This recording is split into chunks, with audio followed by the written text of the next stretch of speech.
ইন্নাল হামদালিল্লাহ ওয়াসসালাতু ওয়াসসালামু আলা মান লা নাবিয়্যা বা'দা আম্মা বা'দ। দূরের কাছে পৃথিবীর যে প্রান্ত থেকে আমাকে দেখছেন সকলকে ধন্যবাদ জানাচ্ছি। প্রিয় দর্শক শ্রোতা ভাই বোনেরা, দেখতে দেখতে আমরা মাহে রমাদানের একেবারে শেষ পর্যায়ে চলে এসেছি। আমাদের কাছ থেকে রহমতের 10 দিন বিদায় নিয়েছে, মাগফিরাতের 10 দিন বিদায় নিয়েছে। আমরা এখন দুজক থেকে নাজাতের 10 দিন অতিবাহিত করছি।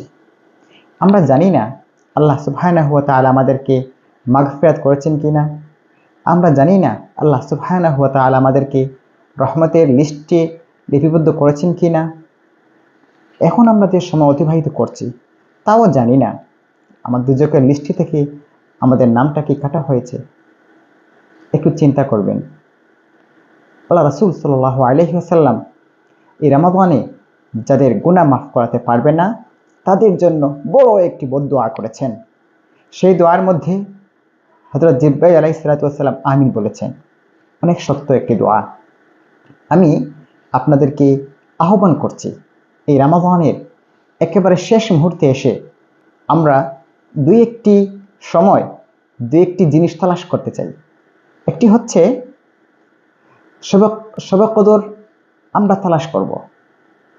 আমাদের প্রচলিত রীতি অনুযায়ী আমরা জানি মাহে রমাদানের 27 তারিখ শবে কদর, কিন্তু আল্লাহ রাসূল সাল্লাল্লাহু আলাইহি ওয়াসাল্লাম বলেছেন রমাদানের 27 তারিখ নির্ধারিত না। শবে কদর শেষের 10 দিনের যে কোনো বিজুর রাত্রে শবে কদর চলে যেতে পারে।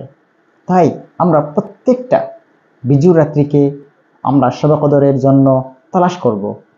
যদি শবে কদরের জন্য তালাশ করতে পারি আর হয়তো এই শবে কদর চলে যেতে পারে আপনার এই তালাশ অনুযায়ী এই দিনের মধ্যে, তাহলে অনেক একটি বড় আমাদের ফায়দা হয়ে যাবে। আল্লাহ তাআলা বলেছেন লাইলাতুল কদরি খায়রুম মিন আলফি শাহর, হাজার মাসের চেয়ে উত্তম একটি রাত। এটা অনেক বড় জিনিস, আমরা চাইব এটি তালাশ করার জন্য। দ্বিতীয় বিষয় হচ্ছে আমরা শুধুমাত্র রোজা রেখে ক্লান্ত হব না, আমাদের প্রতিটি রোজার জন্য আল্লাহ সুবহানাহু ওয়া তাআলার দরবারে বদলা তালাশ করব। কারণ রোজার বদলা আল্লাহ সুবহানাহু ওয়া তাআলা তার নিজ হাতে বান্দাকে দিবেন। অন্যান্য যত আমল আছে বান্দা লোক দেখানোর নিয়তে করতে পারে, কিন্তু রোজা এমন একটি আমল, এমন একটি জিনিস যেটা বান্দা একমাত্র আল্লাহকে দেখানো ছাড়া সে রাখে না, সেটা আদায় করে না। রোজা একমাত্র রাখে বান্দা আল্লাহকে রাজি খুশি করার জন্য। আল্লাহ সুবহানাহু ওয়া তাআলা এটার জন্য আমরা বদলা তালাশ করলে আল্লাহ বদলা আমাদেরকে দিবেন।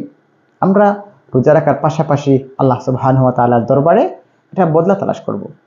এই দুটি জিনিস আপনাদেরকে বললাম। প্রথমে আল্লাহ সুবহানাহু ওয়া তাআলা আমাকে আমল করার তৌফিক দান করুন, আর আপনারাও যদি আমল করেন তাহলে ইনশাআল্লাহ অনেক ফায়দা হবে। সবাইকে ধন্যবাদ জানিয়ে শেষ করছি আজকের ভিডিও। আসসালামু আলাইকুম।